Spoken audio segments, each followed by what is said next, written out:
Все вы уже слышали о проекте Nakama Card, ведь это крупнейший коллекционный бот карточек по различным вселенным, которые вы сейчас видите на экране. Моя геройская академия, как самый сложный и проработанный пак, готова затмить вас 450 красочными карточками персонажей и не только. Я вот наконец-то смог заполучить себе моих любимых девочек Урараку и Тогу, мистической редкости серьезного деку, а также ВЗО, пускай хоть где-то ему будет место. Nakama Card это не только про коллекционирование, а еще и про соревнования с другими игроками, где ты сможешь заполучить себе карту противника. Поэтому если ты еще не выбил своего любимого персонажа, не теряй зря времени и переходи по ссылке в описании и закрепленном комментарии. Не расстраивай всемогущего.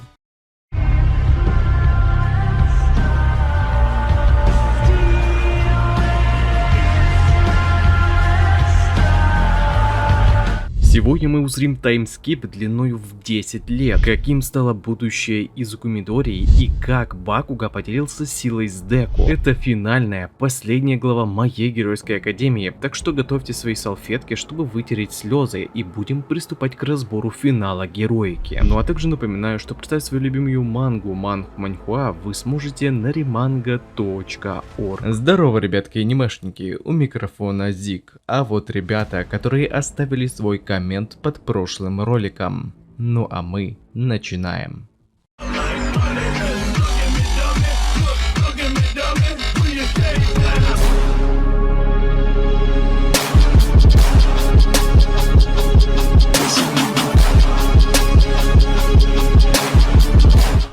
Итак, на связи 430-я, последняя глава манги моей геройской академии. Переводил я ее сам, и так как я не профессионал, а любитель, могут быть ошибки. Прочесть вы ее сможете по ссылке в описании, как только я закончу ее обработку. А если у тебя есть возможность поддержать выпуск глав, тогда буду премного благодарен, и в знак признательности твое имя будет закреплено за главой и показано в ролике, обновляясь каждую неделю. Вот, например, люди, поддержавшие выпуск 430 главы. К финалу манги моей геройской академии Хори подготовил для нас двойной цветной разговор с полным составом класса А в ученической форме. Деку на этом арте с обычной для него прической, что говорит о том, что прошло уже приличное количество времени. Советую вам насладиться таким видом ребят, ведь это последний раз, когда вы сможете полюбоваться их ученической порой, поскольку произошел таймскип последних 2 лет обучения в UA, и теперь наш класс А встречает свой выпускной в геройской академии. На церемонии вручения дипломов, как староста класса, Иида произнес прощальную речь, после чего, не нарушая традиции выпускников, Бакуга и Монома подорвали сцену. Как в свою очередь это сделал Мирио после завершения войны с ВЗО. Далее, пропустив целых 8 лет, нам показывают монолог главного героя, в котором он размышляет о последнем разговоре с Томурой Шигараки. Сейчас Мидори осознал, что люди не рождаются равными, ведь у каждого был свой облик и особенности. Но несмотря на это, они по-прежнему стараются заботиться о других, поскольку их различия позволяют им двигаться навстречу друг другу, обнаруживая точку пересечения.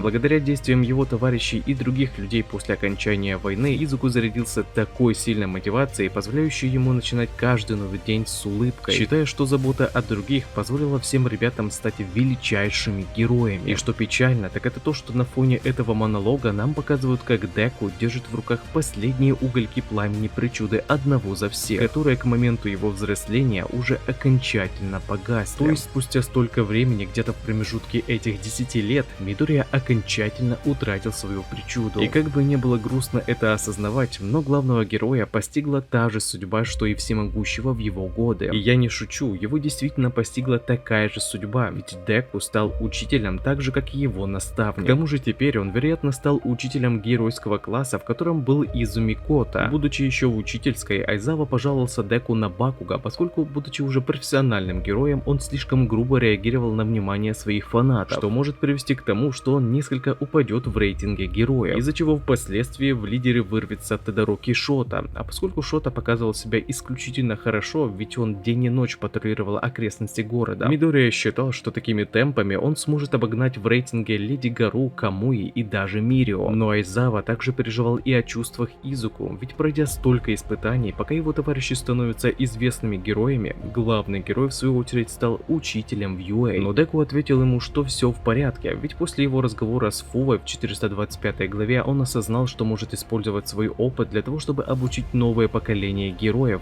даже без использования причуды. Так что он даже рад быть учителем. Вот только Айзава упрекает его за то, что он был слишком снисходительный к своим ученикам, из-за чего, вступив в Юэй, многие ошибочно могут подумать, что каждый из них станет героем, посоветовав Мидории быть с ними построже, дабы его ученики не стали слишком высокомерными. Показали также и других выпускников класса А. Шоджи был обожаемой публикой, поскольку тот стал главной фигурой, борющейся против предрассудков, связанных с гетероморфами. Востребованным стал проект Урараки по расширенной консультации по причудам, где она вместе с Цуей, Иидой и Яойо Розу посещали различные школы, помогая детям осознать свою причуду. Этот аспект в итоге стал очень востребованным в современном обществе причуд, и таким образом Ачака решила почтить память погибшей химика Тоги, желая больше не допускать такой несправедливости. Эри же выросла и начала посещать музыкальный клуб, следуя за своей мечтой. Показали еще и мечты нового поколения общества причуд. Сейчас школьники желали стать кто работником в исследовательской лаборатории Хацуме, кто хотел стать выдающимся врачом, а кому-то хотелось присоединиться к компании Лабрава. И только двое хотели стать героями. То есть вот насколько изменились желания общества. К тому же второй пацан высмеивал Дая за желание стать героем, поскольку с его причудой в нынешнее время, когда злодеев стало значительно меньше, а количество героев стабилизировалось, добиться успеха в этой стезе могли только самые сильные и способные ребята. Дая это расстроило, ведь он с самого детства мечтал стать как всемогущий старатель Деку и Бакуга. Однако, видя способности и амбиции своих одноклассников, он боится, что остался одним, который все еще ведет себя как ребенок. И все время, когда его одолевали такие переживания, он приходил к статуе всемогущего, дабы успокоиться. В этот момент через данный район на работу шел Мидория. Видя рекламу со своими одноклассниками, он задумался о том, что очень давно с ними не виделся, поскольку их выходные не совпадали. Проходя мимо детей, главный герой заметил, что один из мальчиков споткнулся. Деку, не передавая своих принципов, тут же бросился спасти его, но замечает, что он не единственный, кто попытался это сделать. Дай тоже спешил спасти ребенка, и он был в шоке, что ему повезло встретиться с героем, который сражался против Шигараки. Повстречав своего кумира, Дай рассказал ГГ о своих переживаниях, спросив, сможет ли он стать героем, как всемогущий и Деку. Изуку было приятно слышать такой вопрос, ведь у парня горел точно такой же огонек, как и у него. После чего, проанализировав его причуду, позволяющую ему создавать пластины из волос, Деку заявил, что да, он сможет стать героем. Но также он говорит Даю, что ему предстоит трудиться изо всех сил, дабы добиться своей мечты. Однако Мидория решил не раскрывать свои истинные чувства, ведь на самом деле ему было грустно из-за того, что он сейчас не может быть героем. Вот только ему не хотелось рушить мечты юного поколения. Приближаясь к Юэй, нам демонстрируют лого моей геройской академии, заявив, что это конец истории. Но тут появляется старый добрый всемогущий и разрушает название этой главы. Яги спешил вернуться обратно в Японию, чтобы вручить Изуку подарок, а именно геройский роботизированный костюм, созданный его другом из США и Хацуме, на который собирали деньги все его одноклассники, и в особенности в финансировании помог Бакуга. Это прям очень трогательно. Кацуки настолько дорог Изуку, что все это время он работал для того, чтобы накопить деньги и дать Деку возможность снова быть героем. В этот момент даже я прослезился, ведь его история все еще продолжается. Так что, одев свой геройский костюм, Мидория смог вернуться к своим друзьям, показывая нам большой фрейм, где мы можем лицезреть то, как сильно вырос и изменился весь класс А. И, кстати, Аояма не бросил свои слова на ветер и также вернулся к ребятам, как и обещал. Но прежде чем снова воспарить, главный герой замечает на земле призрака Шигараки, что говорит нам о том, что Деку все еще не забыл историю Тенка и будет помнить о ней до самого конца своей жизни. Те, кто мог подумать, что Томура вернулся под конец истории, советую не питать себя ложными надеждами, ведь это действительно был призрак или образ в голове ГГ, поскольку он не отбрасывал тень на поверхность. Что же, кто бы что ни говорил, но финальная глава моей геройской академии меня действительно порадовала. Но я также вместе с вами негодую по поводу того, что нам не показали отца Деку или хотя бы развитие отношений с Ураракой. Однако в целом эта концовка также неплоха, ведь показывает нам то, как сильно изменился мир и общество после битвы против антагониста. В ближайшее время я планирую сделать обзор на весь тайтл Героики,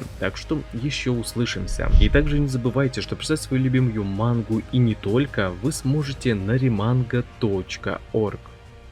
А на этом ролик подходит к концу. Пишите в комментариях, что вам понравилось, а что не понравилось, и несколько комментариев попадут в следующий ролик. Если тебе понравился ролик, тогда лайк и подписка для меня будет лучшей благодарностью, а также не забываем про колокольчик, ведь в последнее время не всем приходят уведомления. Всем спасибо за ваш просмотр, мирного неба вам над головой и всем пока-пока.